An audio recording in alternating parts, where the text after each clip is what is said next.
Hi, and welcome back. I'm Liesl from Langmaster Learning System. Today, I'll share with you guys some short and meaningful stories. I hope that you'll love them. Are you ready? Let's begin.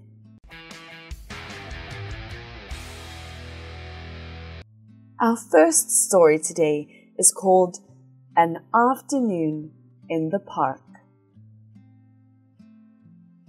One afternoon, a boy went for a walk. When he had gone about 3 blocks, he arrived at the park.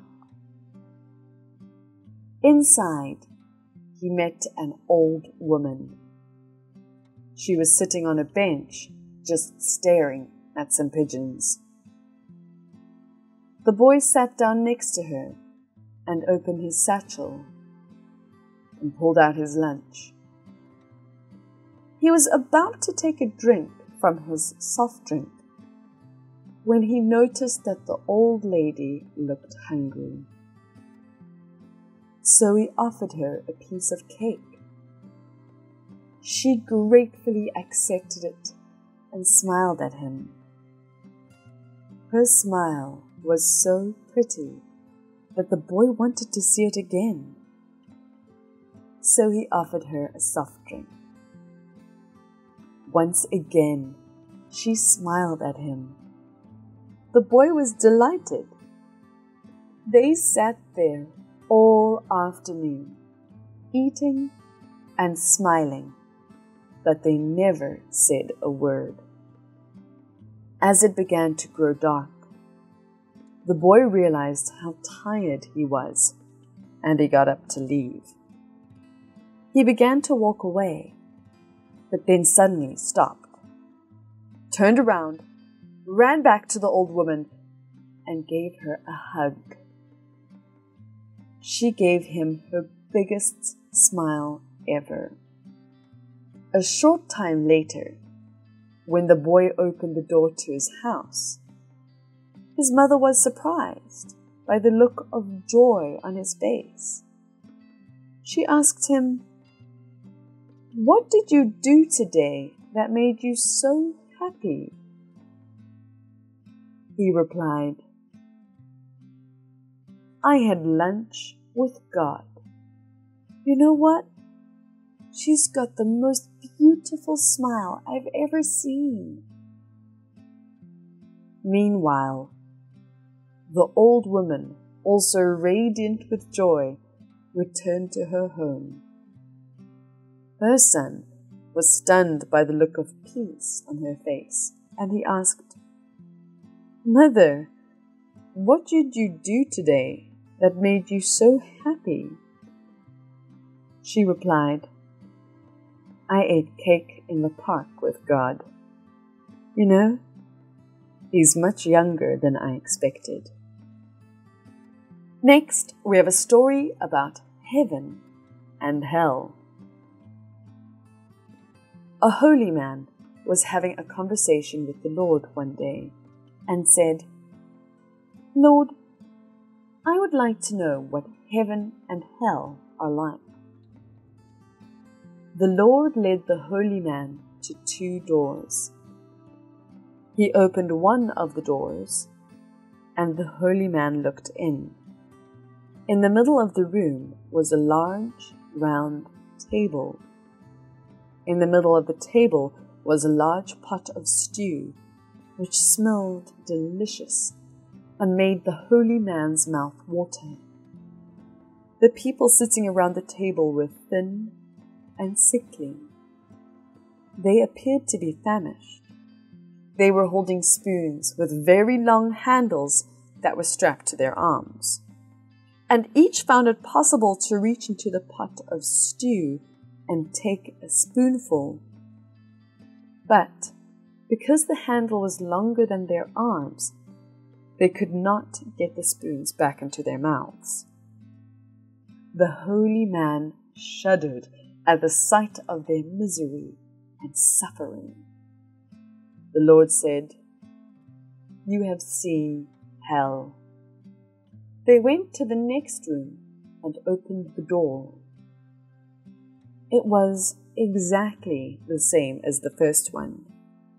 There was the large round table with the large pot of stew which made the holy man's mouth water. The people were equipped with the same long-handled spoons. But here the people were well-nourished and plump, laughing and talking. The holy man said, "I don't understand." "It is simple," said the Lord. "You see, they have learned to feed each other, while the greedy think only of themselves." The next story. Lady, are you rich?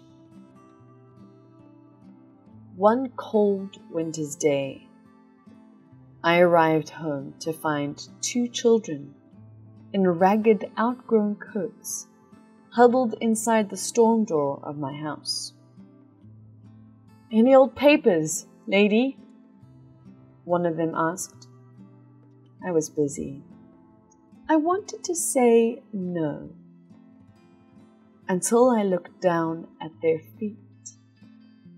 Thin little sandals, wet with icy sleet.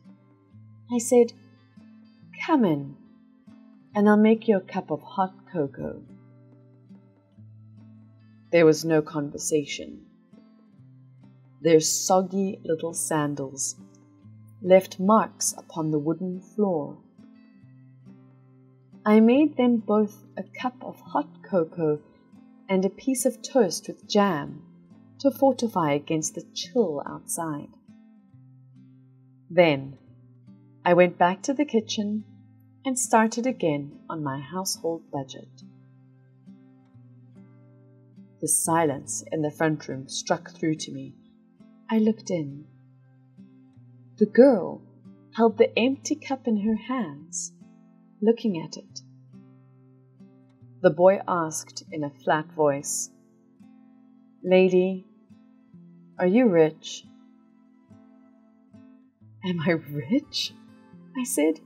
"Mercy, no." I looked at my shabby slip covers. The girl put her cup back in its saucer, carefully. "Your cups match your saucers," she said. They left then, holding their bundles of papers against the wind. They hadn't said thank you. They didn't need to. They had done more than that. Plain blue pottery cups and saucers, but they matched. I tested the potatoes and stirred the gravy. Potatoes and brown gravy. A roof over our heads. My man with a good steady job. These things matched too. I moved the chairs back from the fire and tidied the living room. The muddy prints of a small sandals were still upon my hearth. I let them be. I want them there in case I ever forget again how very rich I am. And that's all for today. Thank you so much for listening, everybody. If you want to hear more stories, then let me know. We'll be sure to organize more stories just for you. Also, do share, like, and subscribe to our channel. Hey, you can also comment to let us know which topic you'd like to learn about next time. Goodbye.